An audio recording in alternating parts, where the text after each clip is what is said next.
mikro diri kita. Ini tiap tahun diberi panjang umur. Udah apa yang kita telah lakukan sama Allah? Bila kemarin umur kita 30, kuat sholat duha 2 rakaat. Lah, sekarang umur kita 35. Lah, masih 2 rakaat. Lah, 5 tahun dikasih umur, nggak ada perubahan tambahan. Kan modal. Lah sekarang 40. Malah kita makin menurun. Ada yang nggak beres.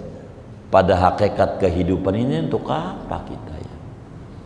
Karena itu kata Allah, fastahduni, ayo minta hidayah, minta hidayah, biar mencapai.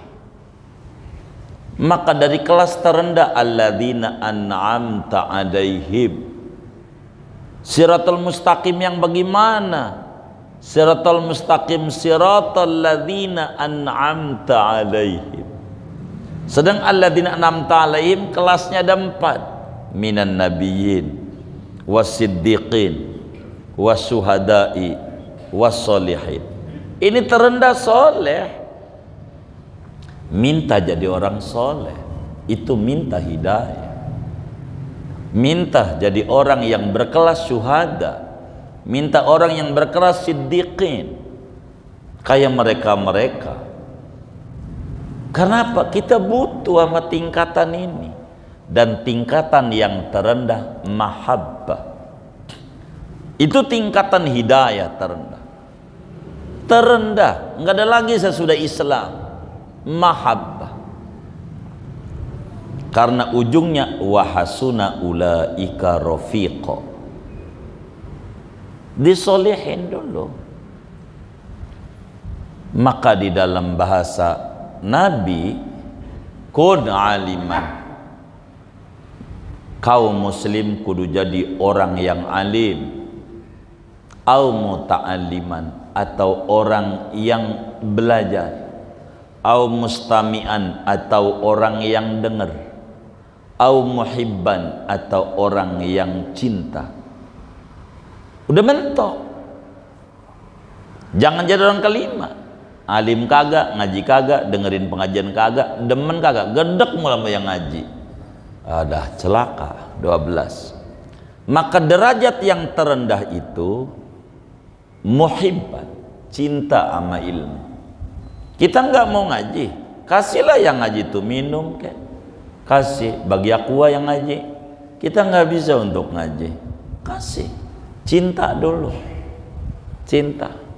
Oh, kitabnya saya yang beliin dah, beliin kitab. Kenapa nggak ngaji? Saya nggak punya kitabnya, nih saya beliin. Muhibbat, cinta sama yang ngaji, yang dengar. Cinta dulu, karena kalau nggak ada cinta ini susah. Karena ini modal. Dan ini yang diminta oleh orang-orang soleh. Imam Syafi'i aja, uhibbus solihina walastu minhum la'alli an anala bihim syafa'ah wa akrahu man bid'atuhul ma'asi wa in kunna sawa'an fil bid'ah.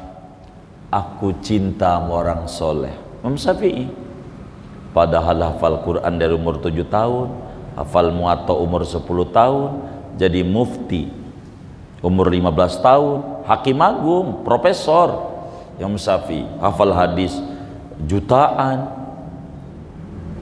Ibadahnya jangan ditanya, baca Quran kalau Ramadan 60 kali hatam dalam sholatnya doang, tapi enggak dihitung.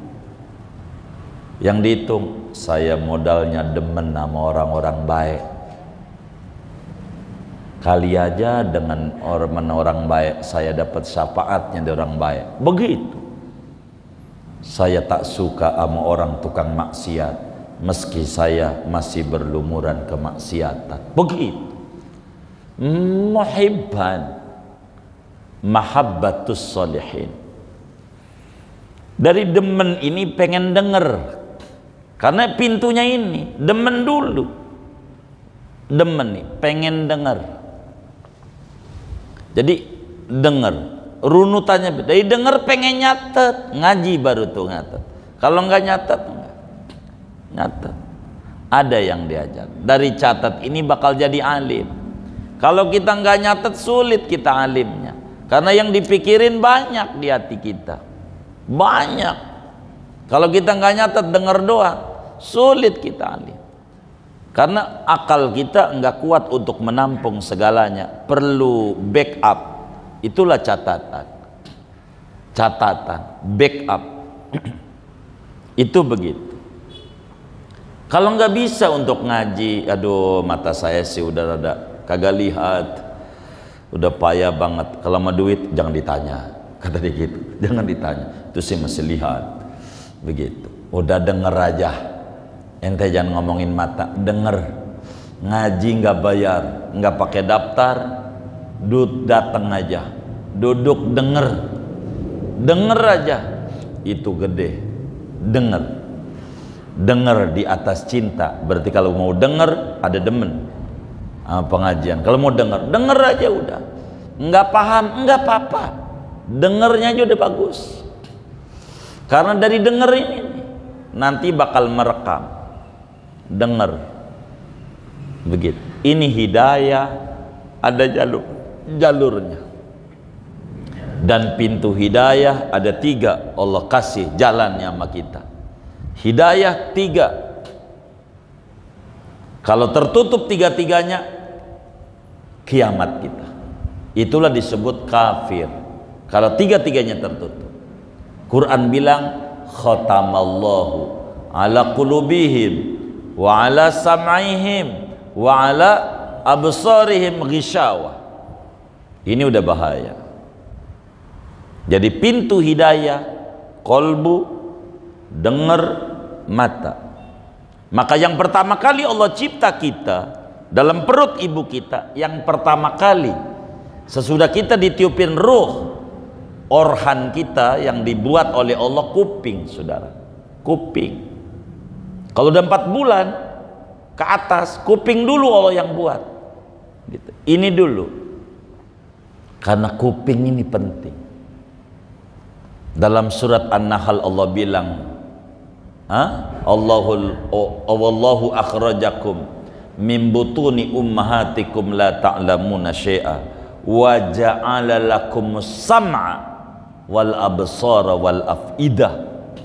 Allah buat dulu kuping dulu, dengar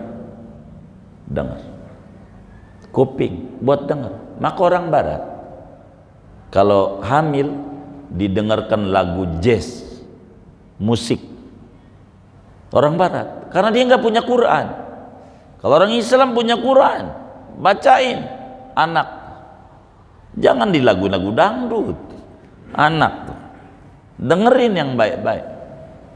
Maka ketika baru lahir ke dunia suruh adanin, ngapanin, dengerin ini kuping, dari denger dulu, karena ini awal untuk masuk hati, dari denger.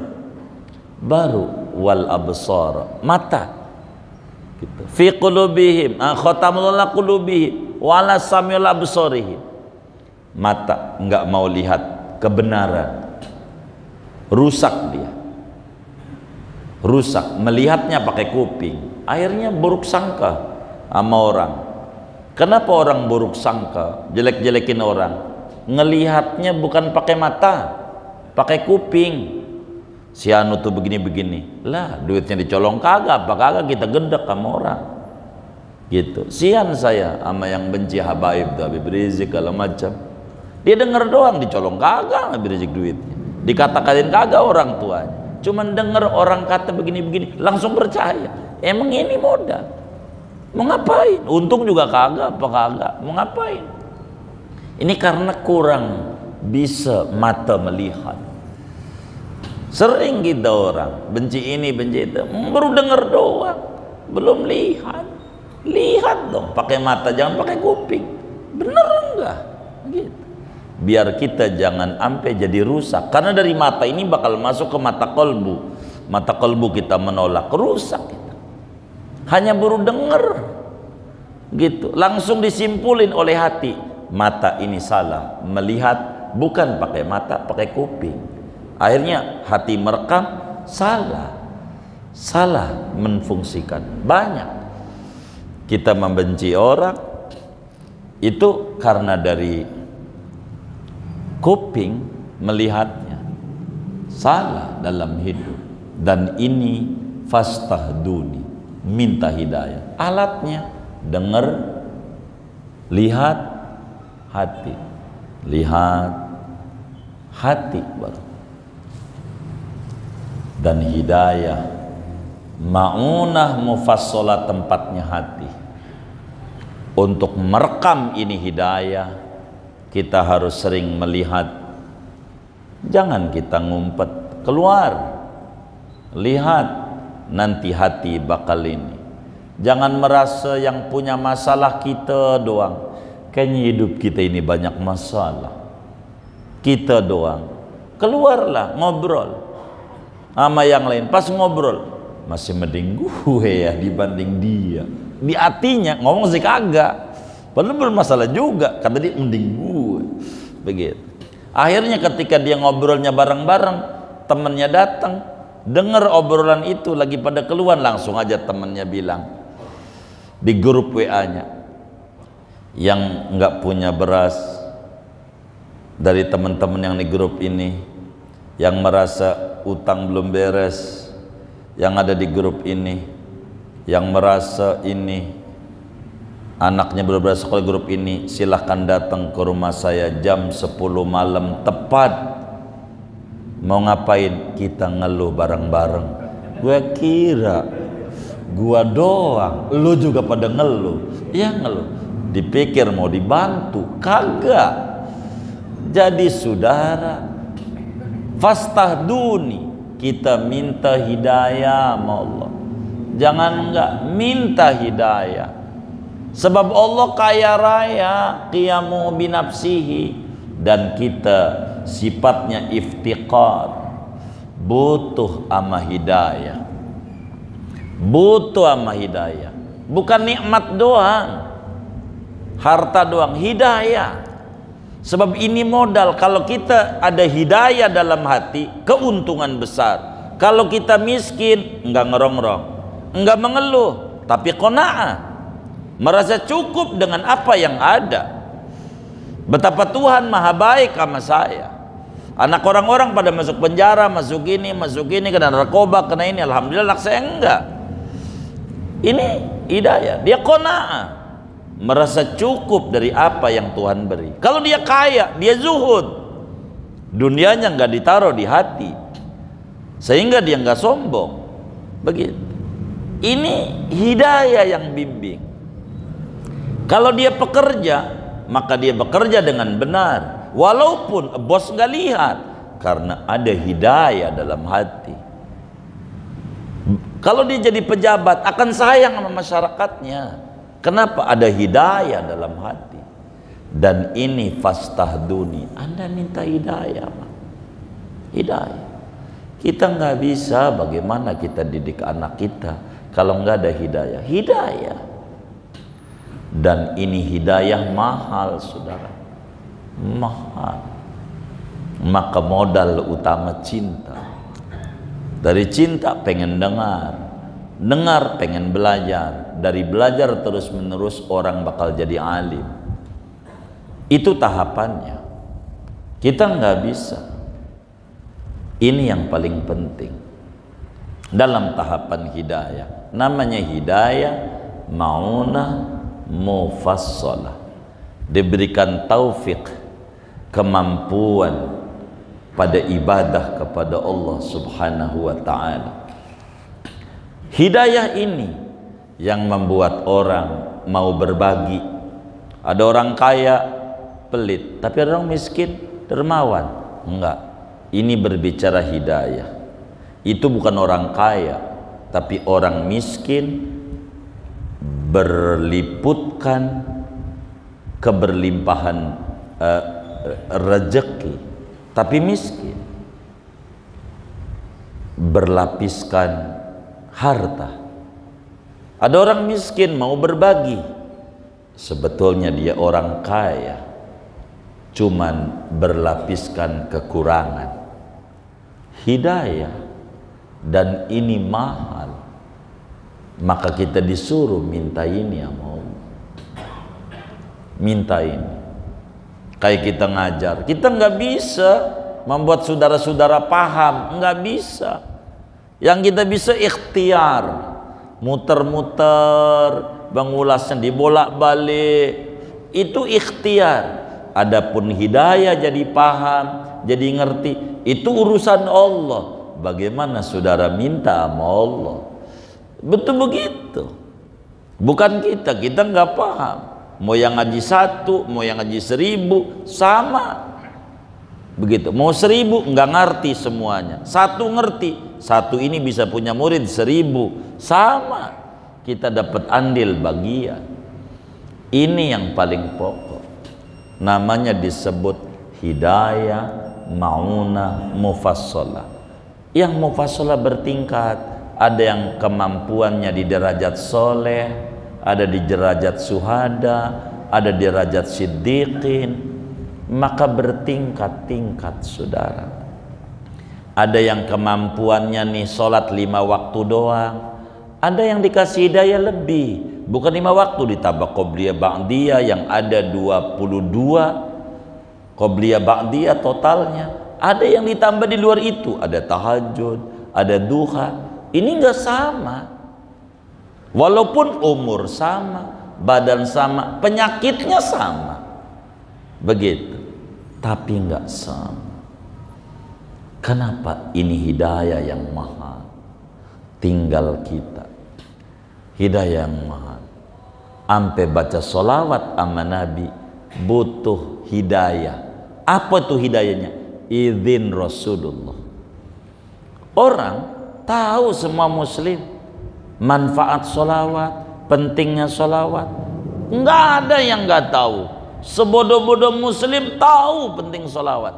Tapi kenapa lidah ini nggak mau bergerak untuk membaca sallallahu alaihi Muhammad atau Allahumma shalli alaihi wasallam? Kenapa?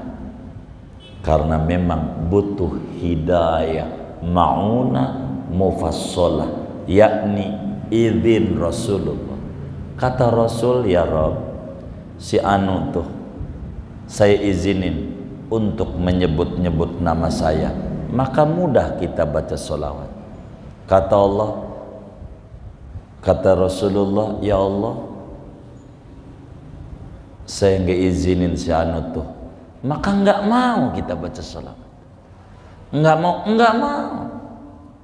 Walaupun tahu ini mahalnya ibnu Rasulillah, izin Rasulullah tuh mahal. Kalau orang udah dapat izin, gampang mulutnya baca sholawat sama Rasulullah. Ini penting izin Nabi. Namanya hidayah ma'unah mufassalah. Begitu. Kalau yang dapat izin dalam sholat doang, izinnya, nah sholat dia baca sholawat, habis itu nggak mau, mahal, begitu harganya. Tahu orang, manfaatnya tahu. Sebodoh-bodoh muslim sholawat sekali dibalas 10, ngasih beras 1 liter kasih 10 liter, ngasih beras 10 liter dikasih 100, ngasih 100 kasih 1000. Itu luar biasa. Kalau dia pembisnis, ini kesempatan properti, ini profitnya luar biasa ini. Kalau dia pembisnis, tapi karena enggak dapat izin sama Rasul, susah. Izin ini penting, izin. Nyalon presiden aja kalau enggak dapat izin, rada susah, bisa dihalang-halangin. Kalau enggak dapat izin, saudara. Izin ini nih. Kalau dapat izin mah bisa aja. Gampang, mau di mana kayak ya jadilah. Dapat izin. Izin ini mahal. Baca sholawat begitu. Izin. Sholawat kudu izin daripada Rasulullah. Tanpa Rasulullah izinin berat. Enggak bisa. Tapi kalau Rasulullah izinin gampang, ujungnya bisa nyampe ke Madinah padahal nggak punya duit. Ya Allah, mobil kagak punya, rumah orang gablak masih ngontrak, bisa izin. Dan itu orang banyak luput pada bagian itu, nggak ngerti. Jadi ngertinya sukses dia iriin, proses nggak ngerti. Proses ini namanya fastahduni, Anda minta hidayah kepadaku.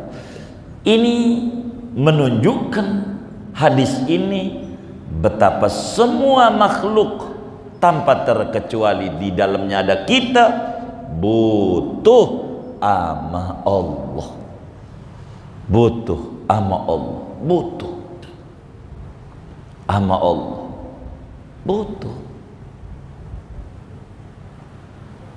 Ahdikum, kalau Anda minta hidayah kepadaku, aku berikan hidayah itu kepadamu.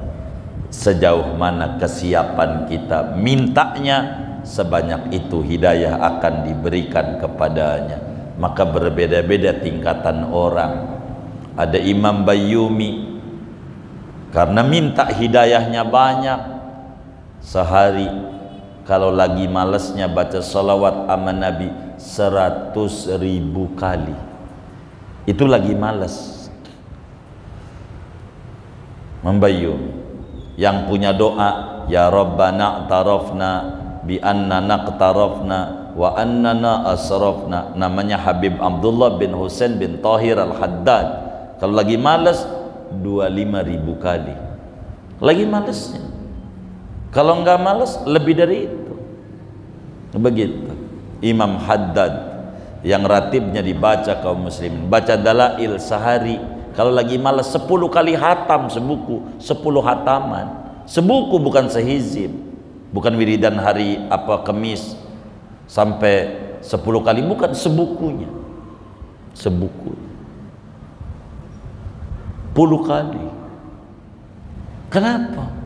Karena minta hidayah, izin Nabi ini yang mereka minta diizinin, gampang mulutnya, gampang untuk baca sholawat, gampang. Kalau kita, kalau bocah nggak nurut, suruh beli bawang, belinya yang lain, mobil-mobilan, Allahumma shalli ala Muhammad, begitu, itu sih nggak ada ganjaran, karena kesel aja, kesel baca sholawatnya. Ya Allah, tuh begitu. Jadi ada waktu khusus. Coba kita pikirin nih, yang ngaji nih malam ini dari 24 jam 24 jam, berapa menit waktu yang kita sediakan buat berdua dengan Nabi Muhammad? Berdua, semenitkah, 2 menitkah, 3 menitkah? Itu terserah antum masing-masing jawabannya. Dari 24 jam, ada nggak waktu yang kita siap duduk di sejadah barang 2 menit atau 5 menit untuk menyebut-nyebut kekasih Allah yang terhebat sejagat raya, Nabi Muhammad. Dia yang bisa membuka pintu-pintu kesulitan kita untuk dekat dengan Allah. Maka mintalah hidayah supaya istiqomah di dalam ibadah, istiqomah di dalam taklim, istiqomah di dalam kebaikan. Ini minta, ndak usah bahasa bahasa kita aja. Tuhan, berilah hidayah di hati kami, yang dengan hidayah itu lidah kami mampu bersolawat kepada kekasih-Mu, yang dengan hidayah itu lidah kami bisa bertutur kebaikan, jangan kemaksiatan, yang dengan hidayah itu kami pada akhirnya diberikan rezeki untuk ibadah kepada-Mu. Apanya yang kita minta? Singkatnya, yakini kita ini makhluk yang butuh sama Allah, butuh hidayah dan bimbingan Tuhan. Lihat Nabi Musa yang dapat hidayah Rabbani, baik naik Papirus tempatnya. Papirus yang buat kertas pertama di dunia. Dikanyutin, enggak tenggelam. Baik. Enggak tenggelam. Fir'aun yang gede kayak begitu tenggelam. Jadi hidayah ini mahal. Mahal hidayah. Mahal hidayah. Abu Jahal, Abu Lahab, orang Arab, apalagi Abu Lahab, pamannya Nabi, hidayah enggak berpihak kepadanya. Saya selanaran data lahab. Lah kita coba, paman Nabi bukan, ponakan Nabi bukan, cucu Nabi bukan, dikasih hidayah Islam oleh Allah. Mahal sudah, mahal. Syukuri itu, syukuri nikmat itu. Sampai doa kunut, Allahumma hdina fiman hadait. Tuhan, beri saya hidayah seperti hidayahnya orang yang kau berikan hidayah. Kayak dia pada dah nabi-nabi, wali-wali, suhada, orang soleh, kayak gitu dah. Saya minta itu. Ini penting. Tapi segini aja ngaji kita ya, masih panjang nerangin hidayah ini. Tapi moga-moga sekelumit ini antum bisa menyimpulkan sendiri dari yang kita baca ini. Terlalu panjang materi ini. Saya mau tutup segini aja ya, mudah-mudahan Allah beri kita hidayah semuanya. Allahumma hdina fiman hadait, wa afina fiman afait, wa tawallana fiman tawallait, wa barik lana fima a'tait, wa qina syarra ma qadait, bi rahmatika ya arhamar rahimin. Ada yang ditanya mungkin dari materi ini? Baik, silakan. Assalamualaikum warahmatullahi wabarakatuh. Waalaikumsalam. Dulu saya kan kayak konsultasi itu di kuliahan, jadi kayak pengen nanya, jadi kayak teman pas kuliah ini suatu hukum kayak berfiqah di masjid, dalam masjid kan dalam hadis Sunan Tirmidzi nomor 1089 kan berlinu hazard nikah. A'linu ya alinu masjidi wadribu alaihi bidufi. Di situ kan juga Syekh Muhammad Al-Haytami dengan fatwa beliau yang termuat dalam kitab Al-Fatawi Al-Fiqh Al-Kubra menjelaskan hadis tersebut mengkiaskan kebolehan memainkan rebana dalam acara pernikahan di dalam masjid, dan dikiaskan pula kebolehan memainkan rebana untuk acara lainnya. Al-Fatawi Al-Fiqh Al-Kubra disebut halaman 356. Jadi gimana, Tuan Guru? Apanya nih yang gimananya nih? Hukumnya. Baik. Jadi bagaimana hukum main rebana di masjid? Ulama memang berbeda-beda terkait dengan main rebana di masjid. Hadis itu sahih hadisnya, a'linu an-nikaha fil masjid wadribuhu bid-duf. Dohirkan pernikahan di masjid, kalau nikah di masjid. Wadribuhu bid-duf, pukullah rebana. Nah, kata ulama, pukul rebana ini di mana? Kata ulama, nikahnya di masjid, nganterinnya sambil pakai rebana di depan masjid. Jadi wadribuhu bidduf, bukan pukullah rebana dalam masjid, kata satu ulama. Pernikahan di masjid iya, tapi hadis itu tidak kemudian dengan terang pukullah rebana di masjid, cuman pukullah dalam pernikahan itu rebana sebagai bentuk apa namanya, kegembiraan, bahasa batainya keriaan, kesenangan. Begitu.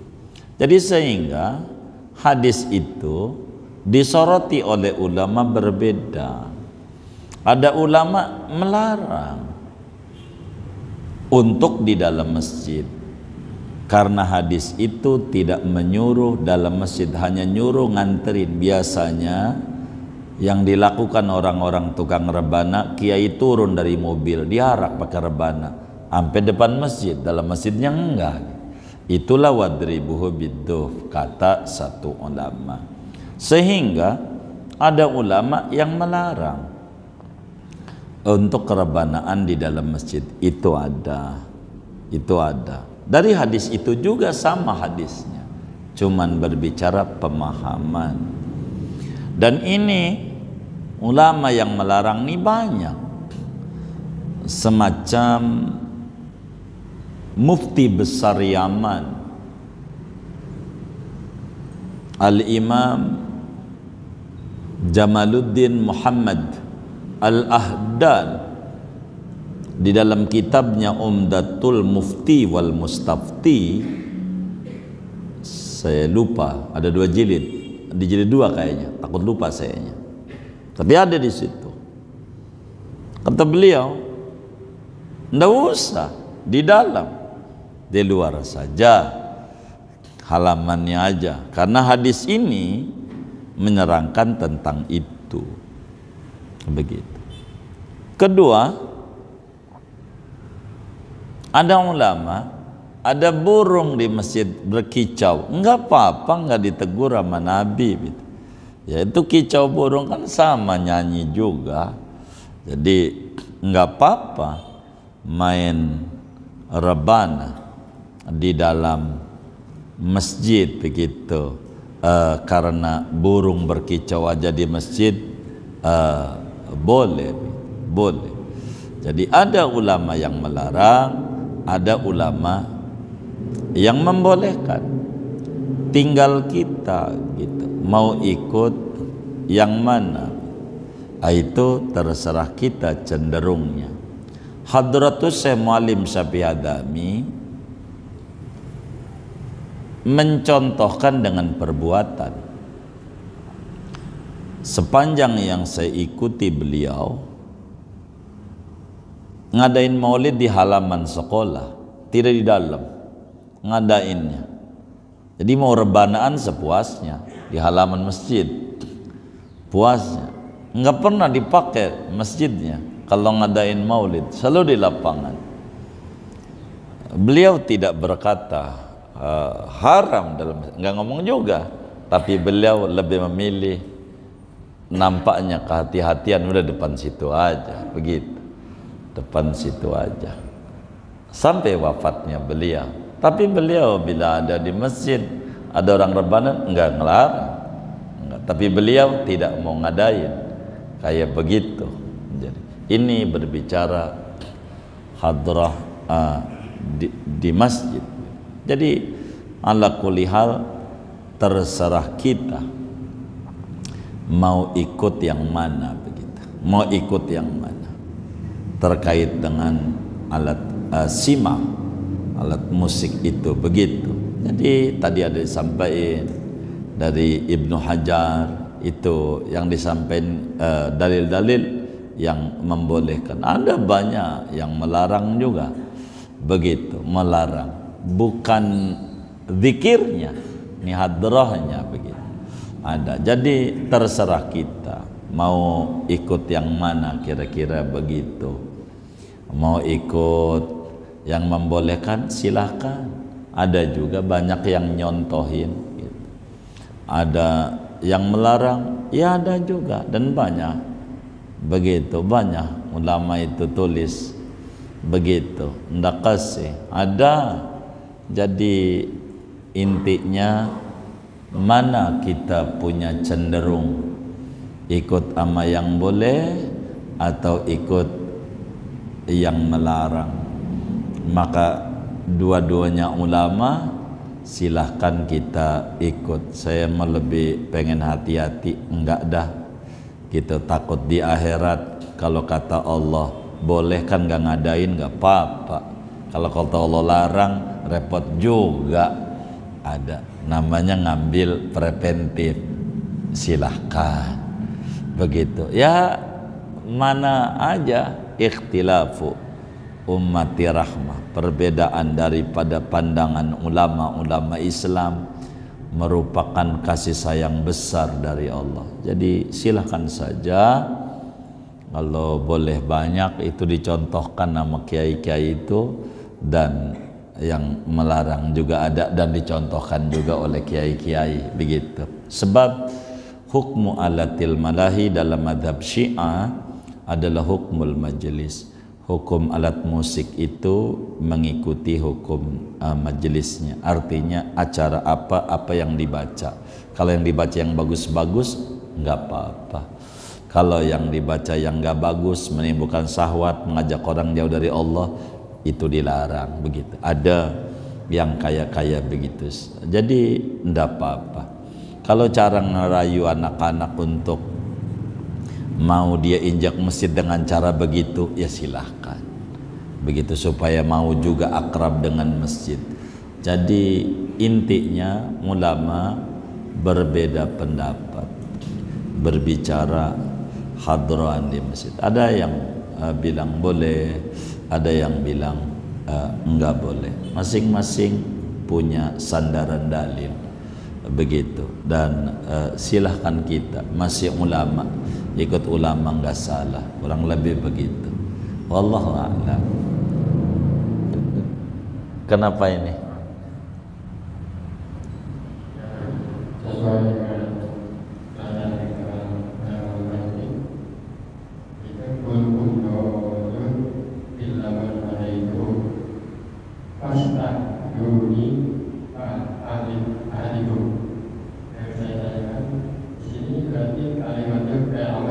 Betul.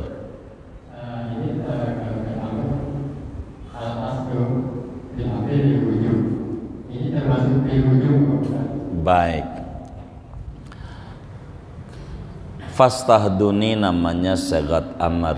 Segat amr itu sebagaimana dalam jam'ul jawami' itu bisa bimakna lil wujub, bisa bimakna lin nadbi, bisa bimakna lil ibahah, dan macam-macam, bisa litahdid begitu. Itu segat amr, tergantung daripada siyak yang ada. Nah, fastahdun ini minta hidayah ini, apakah perintah ini wajib? Apakah perintah ini sunnat? Maka daripada hidayah mujmalah ini wajib, karena hidayah macam-macam. Hidayah mujmalah, orang untuk minta sama Allah, berupaya bisa menemukan Tuhan biar dia jadi muslim, itu wajib. Orang kafir kita berikan petunjuk, bimbingan biar dia paham tentang nurnya Islam sampai akhirnya mendapat hidayah ma'unah mujmalah Islam. Ini wajib adanya dalam pada bagian ini. Setelah hidayah mujmalah menjadi muslim, maka kemudian hidayah ini hidayah ma'unah mufassalah. Bagaimana supaya kita bukan sekedar Islam, tapi muslim yang taat untuk mengikuti petunjuk Rasulullah sallallahu alaihi wasallam pada tingkatan dasar. Perkara yang wajib-wajib, maka meminta hidayah ini adalah perkara wajib. Di luar itu, maka meminta hidayah ini adalah sunat adanya. Di luar itu begitu. Tandanya ihdinas siratal mustaqim wajib adanya, tapi rabbighfirli warhamni wajburni sampai wahdini wa'afiyafani ini enggak wajib. Enggak wajib baca ini, enggak wajib, walaupun ada perintah juga wahdini. Begitu. Kalau wajib maka kita wajib juga baca Rabbik fili warhamni wajburni, begitu.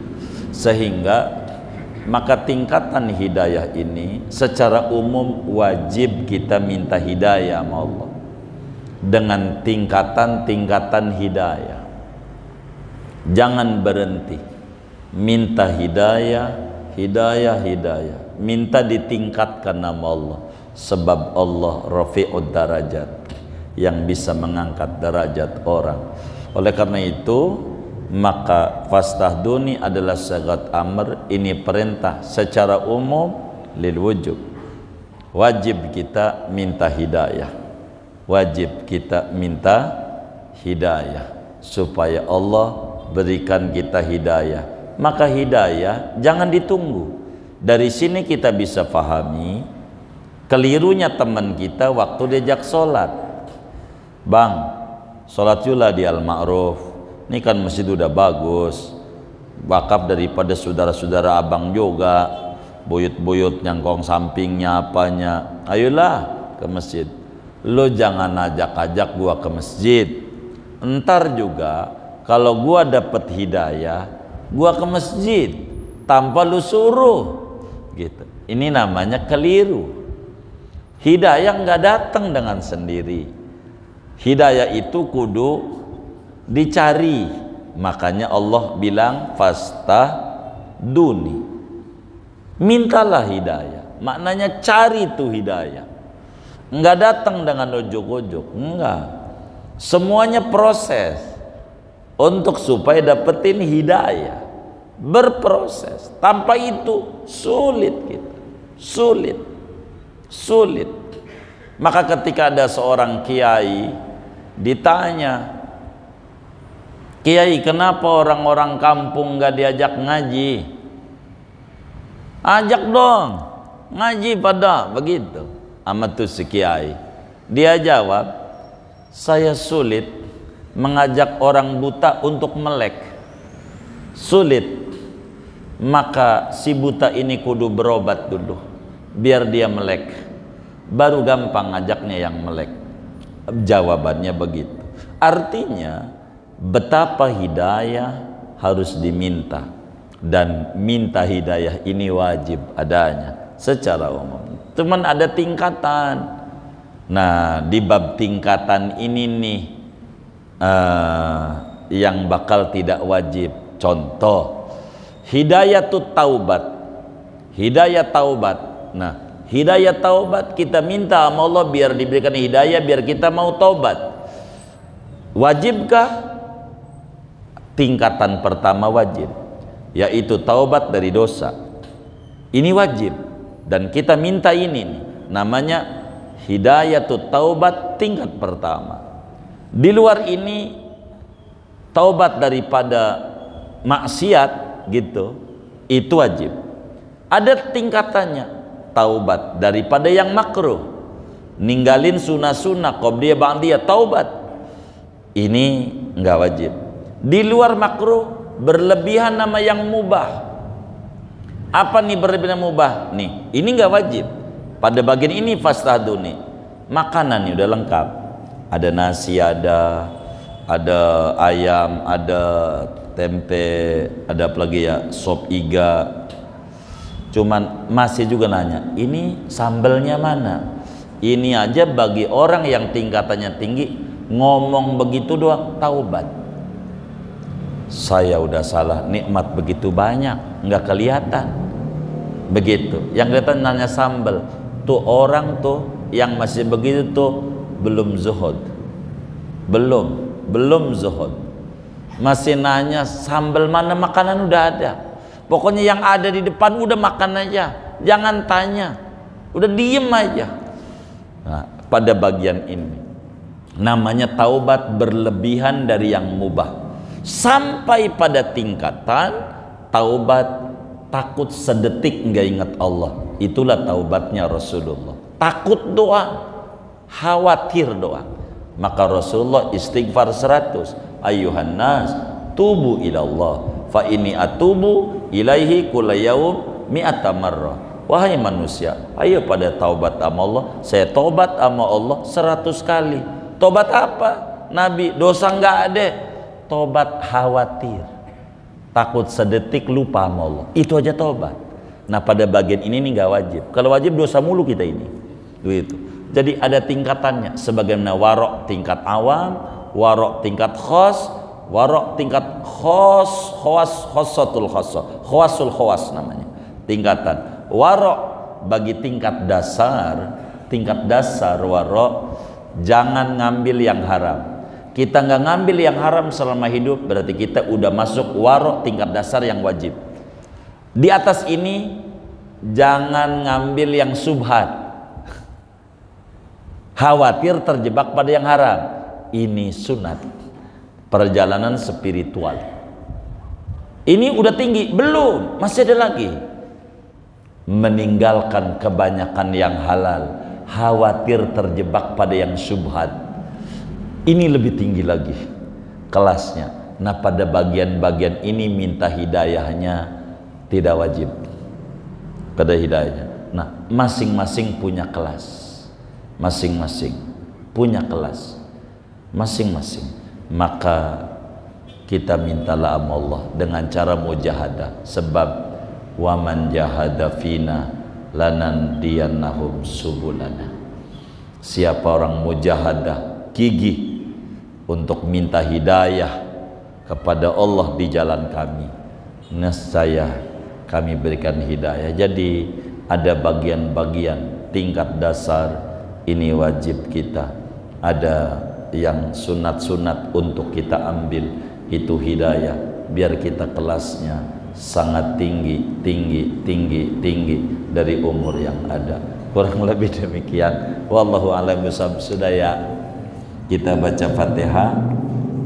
Ini ada infak dari hamba Allah, keluarga Ustaz Jailani, gigi 2000, 1 juta rupiah pahalanya untuk almarhum Haji Ishak bin Haji Naamin, almarhumah Haji Ni'mah binti Haji Musannib, almarhum Haji Tarmizi bin Haji Muslim, almarhumah Haji Asimah binti Jasimin, almarhumah Amsiyah binti Hamzah, almarhum Haji Mutaif bin Haji Ishak.